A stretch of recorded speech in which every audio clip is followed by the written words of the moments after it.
नमस्कार दोस्तों, आज के इस वीडियो में लोग बात करने वाले हैं एड़ी में दर्द का इलाज क्या होता है। वैसे इसे हिल पेन भी कहते हैं। तो इसका कौन सा इलाज है, कैसे होता है और कौन सा इसमें ट्रीटमेंट लिया जाता है, इंजेक्शन यूज़ किया जाता है, इसके बारे में हम इस वीडियो में डिस्कस करने वाले हैं। वैसे सारे प्रोसीजर को देखेंगे कि साइन एंड सिम्टम्स क्या होता है, उसके काउजेस क्या होते हैं, कैसे उसको ट्रीटमेंट किया जाता है और कौन कौन सा प्रिकॉशन रखा जाता है। तो आइए देखते हैं इस वीडियो में और लास्ट तक जरूर देखिए ताकि हम आपको सारे चीज़ों को बहुत क्लियर में बता सके दोस्तों। वैसे सारे मेडिसिन को हम इस वीडियो में कवर करने वाले हैं और कैसे ये पीडीएफ आप तक पहुंचेगा इसके बारे में भी हम लास्ट में आपको बताएंगे। तो स्टार्ट करते हैं। देखिए, सबसे पहले तो एड़ी का दर्द, जिसे हिल पेन कहते हैं या फिर इसे इसे प्लेंटर फैसिसाइटिस भी कहते हैं, कुछ इस प्रकार का ये होता है। देख रहे हैं, ये पेन ऐसा होता है। यहाँ पे जो आप देख रहे हैं ये एड़ी का पेन होता है। यहाँ पे हो सकता है आपको कि मसल्स फाइबर टूट गए हो या फिर बोन टूट गया हो या फिर सूजन हो गया हो, किसी कारण बस ये पेन होता है। लेकिन ये चोट लगने के कारण या फिर बोन जो है वो टूट जाने के कारण ही ज़्यादातर देखा जाता है वैसे केसेस में। तो कुछ इस प्रकार का होता है, इसे प्लेंटर फेसिसाइटिस कहते हैं। देख रहे हैं, ये रेड कलर का हो गया, कुछ इस प्रकार का ये होता है। अब देखिए, इसमें कुछ पोजीशन होते हैं, जैसे ये हिल बोन है। ये हिल बोन भी कभी कभी ये फ्रैक्चर कर जाता है। ये फ्रैक्चर कैसे करता है, तो ये देखिए यहाँ पे, ये यहाँ पे देख रहे हैं, कुछ इस प्रकार का ये हिल बोन फ्रैक्चर कर जाता है, तो इसके कारण भी ये हो सकता है। तो देखिए, अब इसके साइन एंड सिम्टम्स कुछ ऐसे हैं कि हो सकता है आपको शार्प पेन हो, स्टिफनेस हो सकता है, या फिर सुई घोंपने वाला पेन हो सकता है, थकान हो सकता है, या फिर दर्द हो सकता है, चलने फिरने में कठिनाई हो सकती हैं। ये सभी समस्याएं देखा जाता है सिम्टम्स के तौर पे। कुछ इस प्रकार का ये होता है। यहाँ पे देख रहे हैं, ये मसल फाइबर है, ये भी टूट जाता है, इसके कारण इन्फ्लेमेशन हो जाता है, तो ये भी प्रॉब्लम होता है। तो इसके कारण भी ये दर्द बढ़ जाता है।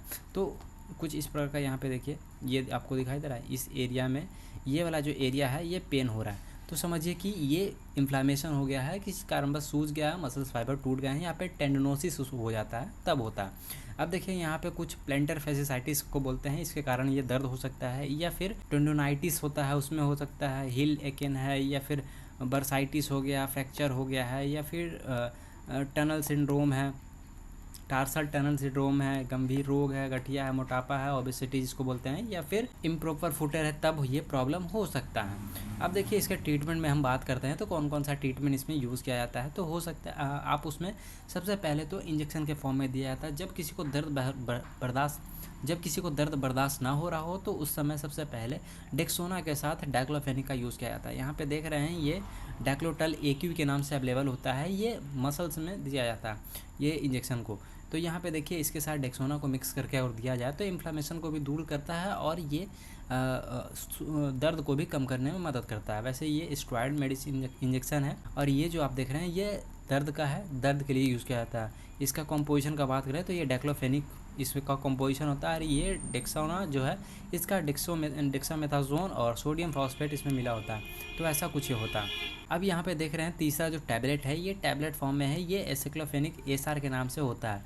एसिक्लोफेनिक एसआर इसलिए लिखा जाता है कि एसिक्लोफेनिक जो है ये एक कॉम्पोजिशन का नाम है, ये दर्द रिलीफ करने में मदद करता है एसिक्लोफेनिक। और एसआर का मतलब होता है सस्टेन रिलीज। सस्टेन रिलीज का मतलब होता है कि धीरे धीरे असर करना बॉडी में। ये जब टैबलेट को खाते हैं तो ये धीरे धीरे पिघलेगा और धीरे धीरे असर करेगा बॉडी में, तो लंबे समय तक ये असर दिखाता है, इसी के लिए सस्टेन रिलीज इसको कहा जाता है। बहुत सारा टैबलेट जो आता है उस पर एसआर लिखा रहता है, तो समझिए वो सस्टेन रिलीज है। सस्टेन रिलीज का मतलब होता है कि वो बॉडी में लंबे समय तक काम करने वाला दवाई है, तो ऐसा कुछ होता है। तो इस टैबलेट का यूज़ किया जाता है ज़्यादातर। वह यहाँ पे देख रहे हैं, यहाँ पे ओमनाकॉर्टिल 10 टैबलेट है। इसका यूज़र जो है वो एक स्टेरॉइड मेडिसिन है, ये सूजन को कम करने के लिए इस टैबलेट को यूज़ किया जाता है। देखिए क्यों इसको यूज़ किया जाता है, क्योंकि ये इंजेक्शन जो है इसको लंबे समय तक किसी आदमी को नहीं दिया जा सकता, किसी पेशेंट को नहीं दिया जा सकता। तो क्या किया जा सकता है कि उसको ये टैबलेट फॉर्म में तो दिया जा सकता है ना, तो ये दिया जाता है टैबलेट फॉर्म में।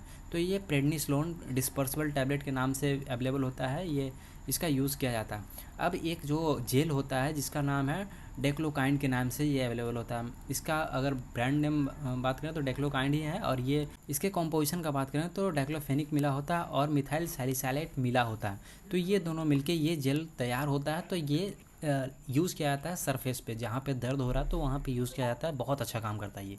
एक देखिए कुछ इसका अगर हम कुछ नाम बताएं तो ये देख रहे हैं यहीं पे होता है, टेंडोनाइटिस इसको कहते हैं। जब यहाँ पे दर्द होता है तो यहाँ पे इन्फ्लेमेशन हो जाता है, सूजन हो जाता है किसी चोट लगने के कारण, या फिर ज़्यादा वजन पड़ने के कारण भी ये होता है ऐसे यहाँ पे। और यहाँ पे प्लांटर फैसिसाइटिस जो है ये यहाँ पे होता है। जब यहाँ पे दर्द हो तो ये प्लांटर फैसिसाइटिस उसको कहते हैं। तो ये ज़्यादातर देखा जाता है कि दो ही जगह पे ज़्यादातर दर्द होता है। एक तो ये आपका प्लांटर फैसिसाइटिस हो सकता है, या फिर ये टेंडोनाइटिस हो सकता है, इसके कारण ये दर्द होता है। आई होप कि आपको समझ में आया होगा दोस्तों। अब देखिए इसके ट्रीटमेंट में एक और इंजेक्शन आता है जो कि बहुत ही हार्ड इंजेक्शन होता है। ये केनाकॉर्ड के नाम से अवेलेबल होता है मार्केट में। इसका कॉम्पोजिशन का बात करें तो ये ट्राइमसिनोलोन एक्टिनोइड मिला होता है और बहुत अच्छा काम करता है। इस इंजेक्शन को 2 से 3 महीने के बाद लेना होता है। जैसे देखिए एक बार ले लिए आप 2 से 3 महीने में, तो उसके बाद ही जब आपको ज़रूरत पड़े तभी लिया जाता है।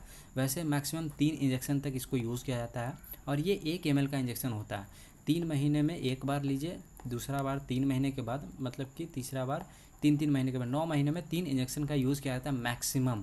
वैसे एक ही बार में आपको ठीक हो जाएगा, तो ऐसा कुछ होता है। अगर इन सभी मेडिसिन को यूज़ कर लेते हैं और ठीक नहीं होता, सपोज दैट किसी कारणवश, आप अल्ट्रासाउंड थेरेपी करवाइए। अल्ट्रासाउंड थेरेपी जो है ये बहुत अच्छा काम करता है। ये साउंड के द्वारा थेरेपी दिया जाता है, एक्सरसाइज होता है मसल्स का, तो उसको करवाने से बहुत अच्छा रिलीफ मिलता है। अगर ये भी नहीं हो रहा है तब आप फिजियोथेरेपिस्ट के पास जाइए और वो फिजियोथेरेपिस्ट जो है आपका मसाज करेंगे, वहाँ पे कुछ हीलिंग के लिए आपका एक्सरसाइज करेंगे, तो वो ठीक हो सकता है। या फिर आप खुद का भी एक्सरसाइज कर सकते हैं। कुछ पैर के नीचे गोल गोल रहता है कुछ, तो उससे एक्सरसाइज किया जाता है, थेरेपी दिया जाता है, तो उसका यूज़ करके आप ठीक हो सकते हैं। अगर उससे भी नहीं हो रहा है तब लास्ट में आप सर्जरी के ऑप्शन पे जा सकते हैं। वहाँ पे आप जाइएगा, फाइनली ऑपरेट करके इसको ठीक किया जा सकता है। तो वो जो सर्जन होते हैं वही ये सब करते हैं। तो ये जो स्पेशलिस्ट होते हैं उनके पास ये सारी सुविधाएं उपलब्ध होती हैं, तो वहाँ पे जाके सर्जरी करके वो चीज़ों को ठीक करने का प्रयास करते हैं। आई होप कि आपको समझ में आया होगा दोस्तों। अगर इस वीडियो का PDF लेना चाहते हैं तो हमारे टेलीग्राम से जुड़ सकते हैं। टेलीग्राम से जुड़ने के लिए सबसे पहले तो आपको व्हाट्सएप पे जाना पड़ेगा और ये नंबर पे आपको मैसेज करना होगा, लिखना होगा hi I want to join this group. तो अगर आप वहाँ पे मैसेज कीजिएगा तो वहाँ पे आपको कुछ मैसेज आएगा, एक लिंक आएगा, उस लिंक को देखिएगा, समझिएगा कि हाँ मुझे कैसे लेना है और कैसे इसको पढ़ सकते हैं, क्या फ़ायदा होगा।